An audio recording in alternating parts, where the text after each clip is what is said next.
सम्राट चौधरी जी का जो कदम है उसको तो पहले दृष्टिकोण से अगर देखा जाए तो लगता है कि 211 कॉलेज जो है उन्होंने खोल करके एक वित्त रहित का चैप्टर ही समाप्त करने का प्रयास किया है। लेकिन फिर भी अभी हम लोगों को उनसे उम्मीदें हैं कि जो 226 कॉलेज है लगभग पूरे बिहार में, तो उनका भी उद्धार उन्हीं के हाथ से होना तय है। इसका एक प्रमाण मुझे ये लग रहा है कि अभी तक हम लोगों का जो 9 साल का बकाया अनुदान है वो अभी रिलीज नहीं हुआ है, जबकि इंटर कर्मियों का वो अनुदान रिलीज कर दिया गया है। सरकार अपने स्तर से इस चीज़ को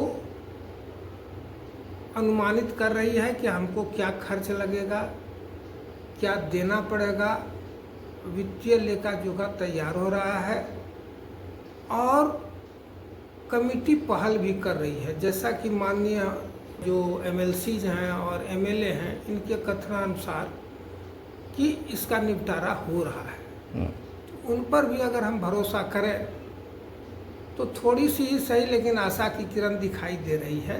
वित्त रहित शिक्षा नीति को चले हुए 40 साल से अधिक हो गए हैं, तो हमको उम्मीद ये है कि ज़रूर अब कर्मचारियों की संख्या, शिक्षकों की संख्या इतनी कम हो गई है जहाँ सुगमता से सरकार इसका समायोजन कर सकती है। आपको नहीं लगता है कि सरकार दोहरी नीति अपना रही है? आप कुछ लोग सरकार को भी बरगला रहे हैं, प्रॉपर आकलन नहीं दे रहे हैं उनको।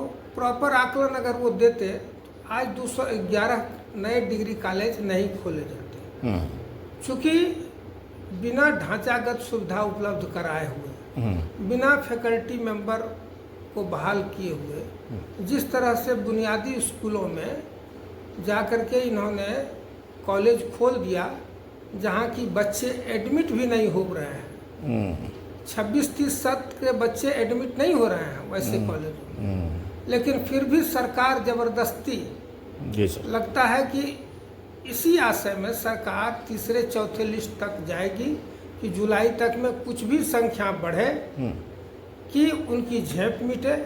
लेकिन मुझे उम्मीद नहीं है कि 211 जो डिग्री कॉलेज खोले गए हैं सरकार के द्वारा, वहाँ 2000 बच्चे भी मुश्किल से पढ़ाई कर पाएंगे। डैट मीन्स कि सरकार का ये नीति फेल्योर हो जाएगा?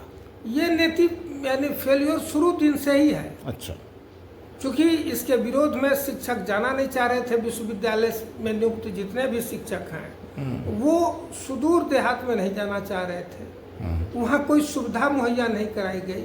आनन फानन में रात में ही आदेश दे करके राज्यपाल के द्वारा उनको वहाँ ज्वाइन कराया गया। एफिलेटेड कॉलेज के पास देखिए, पहला तो भूमि जो राज्यपाल के द्वारा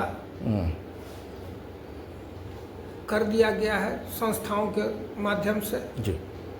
दूसरा, हमारे पास क्लासरूम है, समृद्ध लाइब्रेरी है, संस्थागत संपूर्ण ढांचा हमारे यहाँ उपलब्ध है। लेकिन पता नहीं किन कारणों से सरकार का ध्यान इधर नहीं गया, जबकि उनको यहाँ बहुत कम पैसे में कोई लायबिलिटीज नहीं उनको हाथ लगता, केवल एसेट्स हाथ लगता और इतना ही में उनका काम हो जाना था।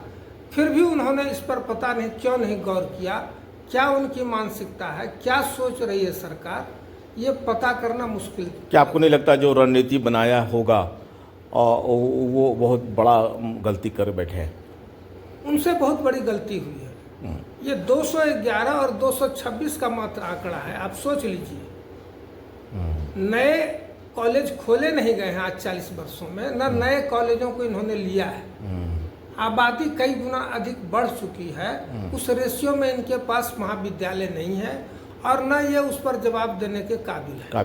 क्या प्रोफेसर डॉक्टर अरविंद कुमार सिंह साहब आशान्वित हैं सम्राट चौधरी के नेतृत्व वाली सरकार से?